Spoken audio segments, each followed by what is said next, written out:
I was like, wait a minute. We all went crazy as Africans about jollof rice. We started singing it. We popularized it. People wanted to try. But who ended up innovating at the end of the day? Who ended up winning? Who is getting the cash in the pockets? Think about it.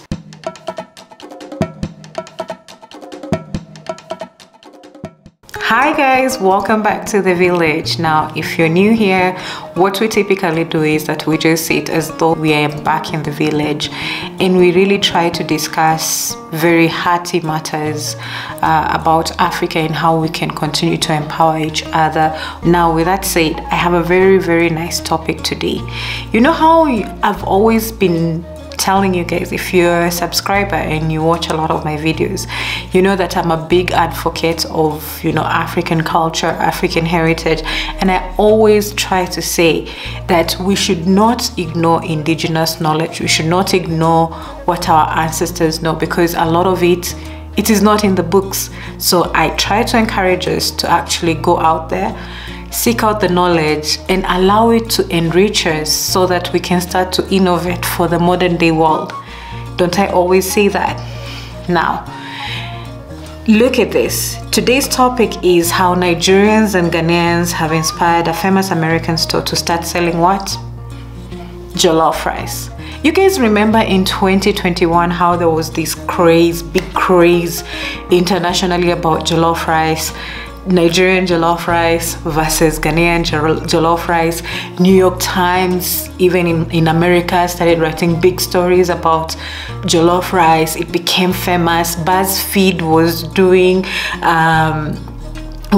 testing videos of Nigerian aunties coming together and rating each other's jollof rice. It was just really funny. It was a fun time.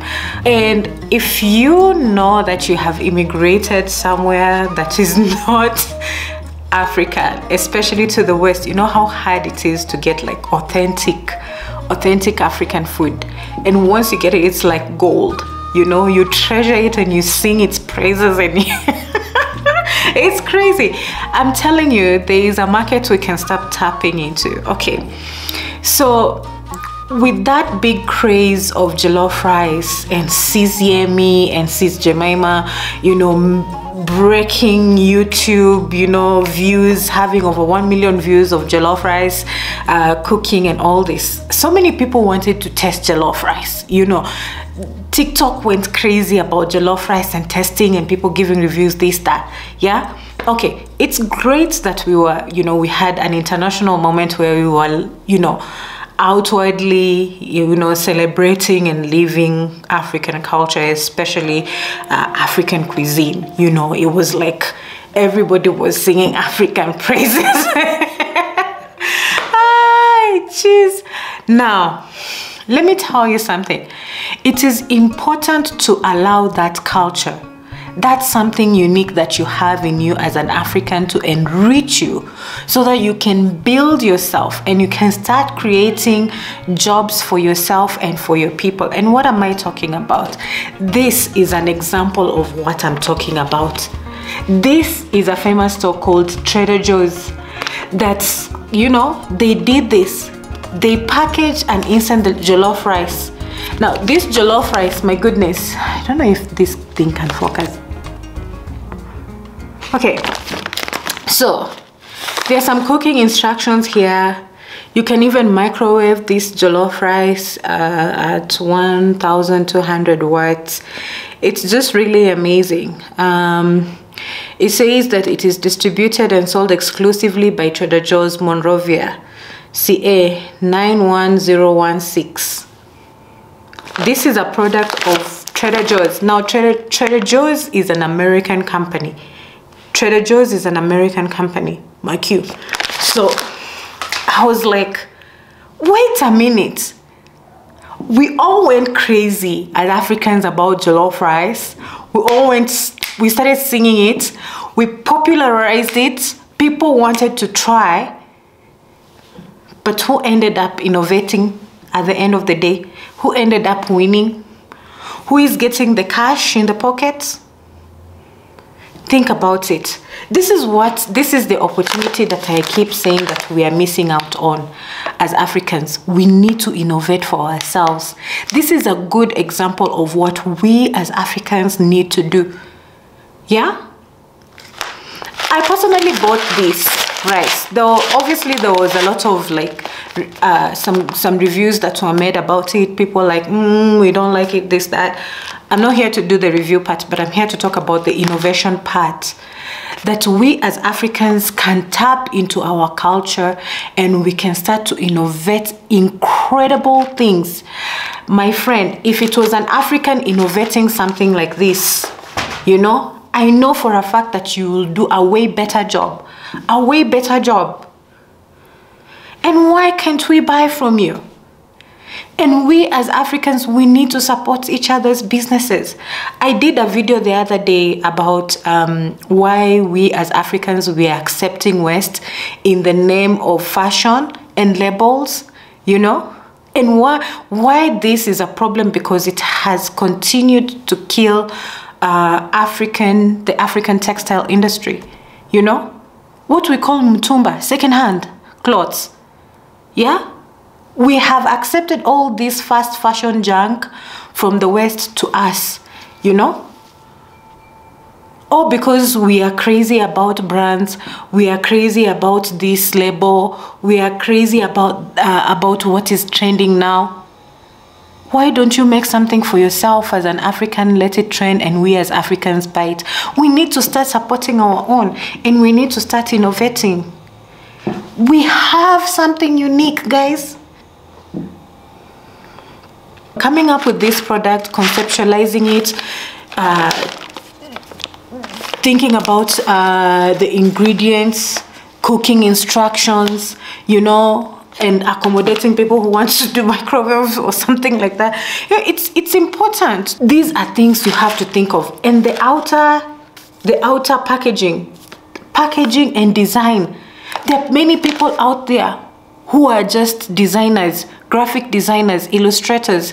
We are Africans, we are young people, we have graduated, we don't know what to do with ourselves. Why don't you create jobs? Create jobs, man, when you innovate. And we as Africans who have a little bit of money, we need to invest in our own. We need people who have done marketing, you know. You can work with people who are innovating and starting products to promote. We have the mindset, we have the brain. But why are we not doing it, guys? We are missing out big time. Africans, we need to wake up. Now listen, it says here, you know, I was really curious. Is there any chance that whoever made the product is an African? Maybe they are supplying it to Trader Joe's, and Trader Joe's is just branding, and maybe, you know, an African is behind this product and maybe they are benefiting somehow. I don't think so. I don't think so, because, so listen to this, guys. It says, made for us by a supplier whose founders grew up in Nigeria. So it is made for them. So, but these founders grew up in Nigeria. So it does not even say that they are actually Nigerian. It just says that the founders grew up in Nigeria, but it was made for them. So it seems like this person who has been exposed to the culture is the one who made the product. But the product was made for this company, Trader Joe's.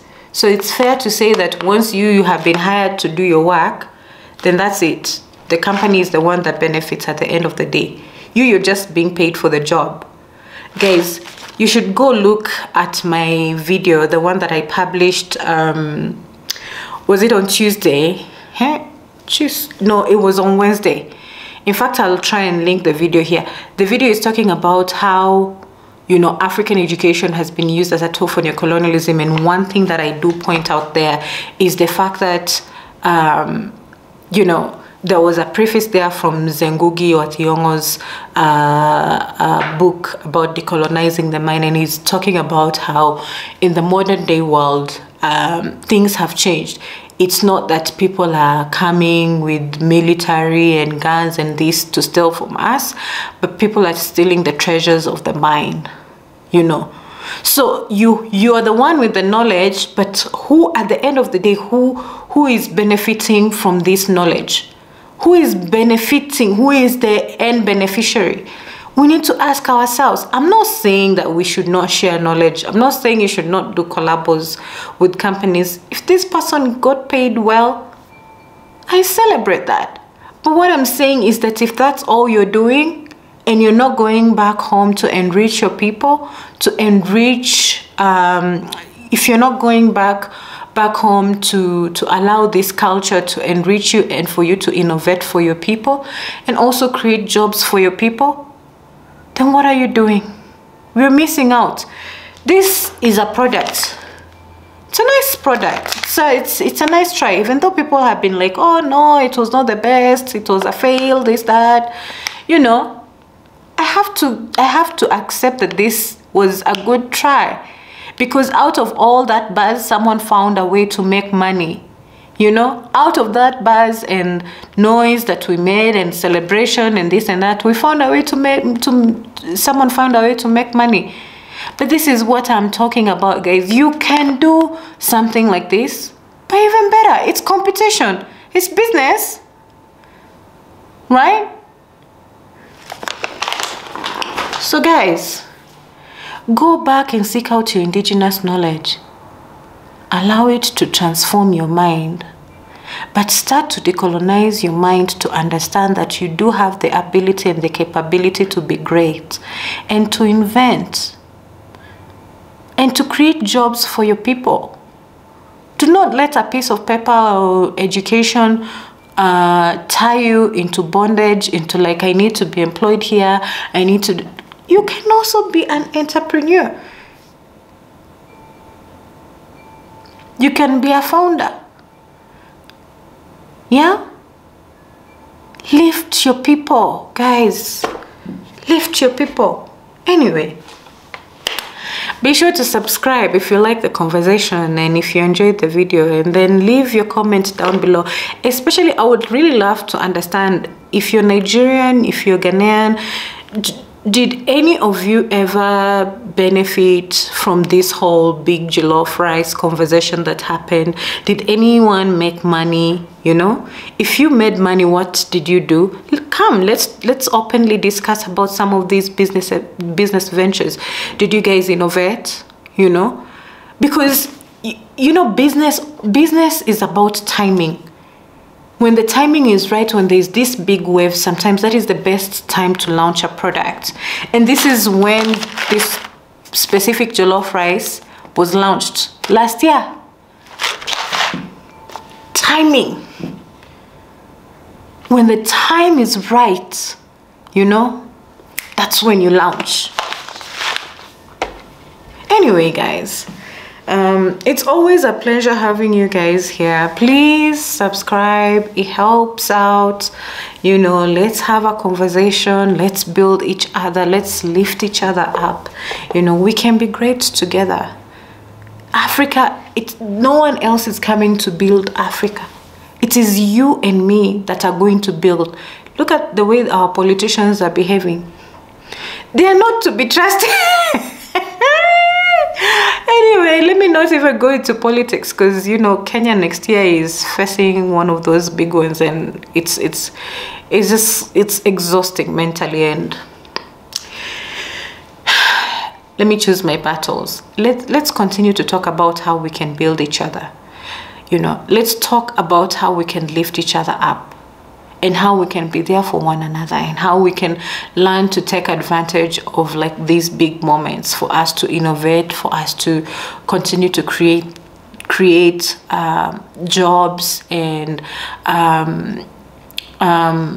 build, you know, our economies, build each other as a people. We keep saying that, oh, let's unite, let's be one Africa, but it takes, you know, there's so much that goes into that. And it starts with small steps like this. Anyway, guys, until next time, peace.